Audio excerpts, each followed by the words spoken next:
అలాగే ఇది రాఘవేంద్ర స్వామి టెంపుల్ అనమాట, మఠం, రాఘవేంద్ర స్వామి మఠం. వచ్చాను, లోపల భాగవతమో భారతమో ఏదో చెప్తున్నారు, చూద్దాం కొంతసేపు అవుతే రికార్డ్ చేద్దాం. అదే లోపలికి వెళ్దామా, ఇది ಎಂಟ್ರೆನ್ಸ್. ಆ ಸಹದೇವನಿಗೆ ಒಬ್ಬ ತಂಗಿ ಇರ್ತಾಳೆ. ಆ ತಂಗಿಯನ್ನ ನೋಡಿ ಬಹಳ ಚೆನ್ನಾಗಿದೆ. ವಾಯುದೇವರ ವೈರಾಗ್ಯ, ನಾವು ಕೇವಲ ಹನುಮಂತ ದೇವರಾದಾಗ ಮಾತ್ರ ವಾಯುದೇವರ ವೈರಾಗ್ಯ ಇದೆ. ಭೀಮಸೇನ ದೇವರಾದಾಗ ಏನು ವೈರಾಗ್ಯ ಇಲ್ಲ, ಏನಿಲ್ಲ, ಬೇಕಾದಷ್ಟು ಊಟ ಮಾಡ್ತಿದ್ರು ಅಂತ ಕೇಳಿದ್ರೆ ಈ ಭಾಗ ನೆನಪಿರಲಿ. ಅಂದರೆ ಭೀಮಸೇನ ದೇವರು ವೈರಾಗ್ಯ ಅಂತ ಹೇಳ್ಕೊಳ್ತಾರೆ. ಆಮೇಲೆ ಸಹದೇವ ರಥವನ್ನು ಭೀಮಸೇನ ದೇವರಿಗೆ ಕೊಟ್ಟ. ಭೀಮಸೇನ ದೇವರು ಅದನ್ನು ಕೃಷ್ಣನಿಗೆ ಸಮರ್ಪಣೆ ಮಾಡ್ತಾರೆ. ಸಹದೇವ ತನ್ನ ತಂಗಿ ಇದ್ದವಳು, ಅವಳನ್ನು ಭೀಮಸೇನ ದೇವರಿಗೆ ಕೊಡ್ತಾನೆ. ಭೀಮಸೇನ ದೇವರು ಅಂತಾರೆ, ನಾನು ಮದುವೆಯಾಗಿ ಏನು ಮಾಡಿ ಬೇಡ ಅಂತ ಹೇಳಿ ತನ್ನ ತಮ್ಮನಾದ ಸಹದೇವನಿಗಾಗಿ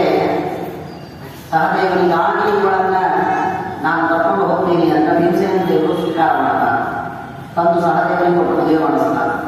ಶ್ರೀಮದಾಚಾರ್ಯ ತಾತ್ಪರ್ಯದಲ್ಲಿ ಆ ಮಾತನ್ನು ಹೇಳ್ತಾರೆ. ಭೀಮ ಕನ್ಯಾಂ ಸಹದೇವಸ್ಯ ಹೇತೋ ಸಮಗ್ರಹೀತ ಅನುಜಸ್ಯಾತ್ಮನ ಸಹ.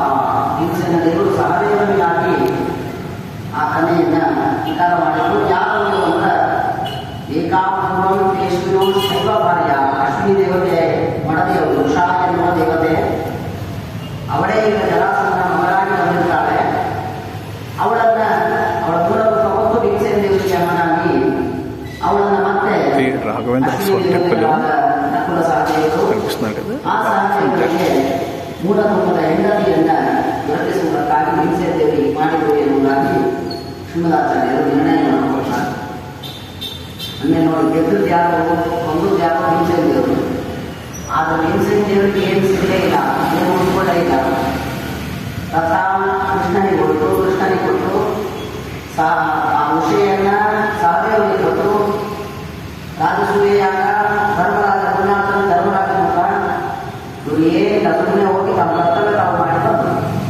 ನಿಮಗೇನು ಹೇಳ್ತಕ್ಕಂಥ ನಿಮಗೇನು ಸಿಗುತ್ತೋ ಬರುತ್ತೋ ನಿಮ್ಮ ಕರ್ತವ್ಯ ನೀವು ಮಾಡಿ, ಕೊಡುವುದು ಬಿಡುವುದು ದೇವರಿದ್ದಾನೆ. ಆಮೇಲೆ ಕರ್ತವ್ಯ ಅಂತ ಕೇಳಲು ಕರ್ತವ್ಯ ಮಾಡಿ ತಿಳಿಸಿಕೊಡ್ತಾರೆ. ಇದು ಒಂದು ಭೀಮಸೇನ ದೇವರ ವಿದೇಶವನ್ನು ನಾವು ತಿಳಿಯಬಹುದು. ಇಷ್ಟ ಆಯಿತು, ಅದರಿಂದ ಇಂದ ಪ್ರಶ್ನೆಗೆ ಬಂದು ಎನ್ನುವಂತಹ ಪಾಠ. ಇನ್ನು ಇವತ್ತಿನಿಂದ ಮಹಾಭಾರತ ದಿಗ್ವಿಜಯ ಪರ್ವ ಎನ್ನುವಂತಹ ಒಂದು ಅನುಪರ್ವವನ್ನು ಆರಂಭ ಮಾಡುತ್ತೆ. ಭಾಳ ಚೆನ್ನಾಗಿದೆ. ಜರಾಸಂಧ ಮರಣವಾಯಿತು, ಇನ್ನು ಯಾವ ದೊಡ್ಡ ವಿಘ್ನ ಇಲ್ಲ ಅಂತ ತಿಳಿದು ದಿಗ್ವಿಜಯ ಕಾರ್ಯ ಹೊರಡುವಾಗ ಒಬ್ಬರೊಬ್ಬರು ಒಂದು ರೀತಿಗೆ ದಿಗ್ವಿಜಯಕ್ಕೆ ಹೊರಡುತ್ತಾರೆ. ಮಹಾಭಾರತ ದಿಶಂ ಧನಪತೆ ಇಷ್ಟಂ ಅಜಯಂ ಪಾಠಶಾಸನಿ ಭೀಮಸೇನ ತತಃ ಸಹದೇವಸ್ತು ದಕ್ಷಿಣಾಂ ಪ್ರತೀಚೀಂ ನಕುಲೋ ರಾಜನ್ ದಿಶಂ ವಿಜಯದಾಸ್ಕಂಚ. ಮಹಾಭಾರತ ಯಾರ್ಯಾರ ರೀತಿ ಓದು ಅಂತ ಇರುತ್ತೆ. ಶ್ರೀಮದಾಚಾರ್ಯರು ಅದಕ್ಕೆ ಕಾರಣವನ್ನು ಕೊಟ್ಟಿದ್ದಾರೆ. ಮಹಾಭಾರತ ಹೇಳುತ್ತೆ, ಭೀಮಸೇನ ತತಃ ಭೀಮಸೇನ ದೇವರು ಪೂರ್ವ ದಿಕ್ಕಿಗೆ ಹೋಗ್ತಾರೆ ದಿಗ್ವಿಜಯವನ್ನು ಮಾಡುವುದಕ್ಕೆ. ಅರ್ಜುನ ಪಶ್ಚಿಮ ದಿಕ್ಕಿಗೆ ಹೋಗ್ತಾನೆ ದಿಗ್ವಿಜಯವನ್ನು ಮಾಡುವುದಕ್ಕೆ. ಆ ಅರ್ಜುನ ಉತ್ತರ ದಿಕ್ಕಿಗೆ ಹೋಗ್ತಾನೆ ದಿಗ್ವಿಜಯವನ್ನು ಮಾಡುವುದಕ್ಕೆ. ಪ್ರತೀಚೀಂ ನಕುಲ ನಕುಲವು ಪಶ್ಚಿಮ ದಿಕ್ಕಿಗೆ ಹೋಗ್ತಾರೆ ದಿಗ್ವಿಜಯಕ್ಕೆ.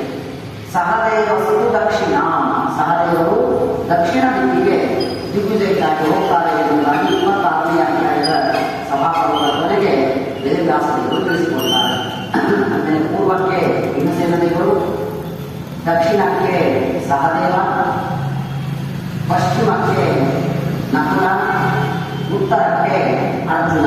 ಹೀಗೆ 4 ದಿಕ್ಕುಗಳಿಗೆ 4 ಜನ ದಿಗ್ವಿಜಯಕ್ಕಾಗಿ ಹೋದರು ಎನ್ನುವುದಾಗಿ ಮಹಾಭಾರತ ಹೇಳುತ್ತೆ. ಇದು ಇಷ್ಟ ಆದರೆ ಇಲ್ಲಿ ಶ್ರೀಮದಾಚಾರ್ಯರು ಒಂದು ನಿರ್ಣಯವನ್ನು ನಮಗೆ ತಿಳಿಸಿಕೊಡ್ತಾರೆ ಮಹಾಭಾರತದಲ್ಲಿ.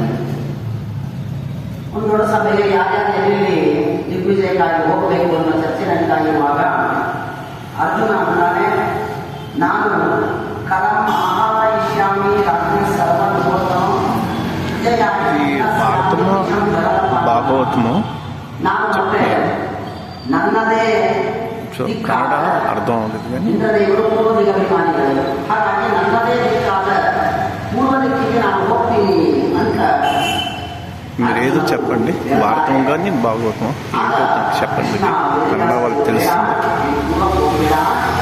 నేను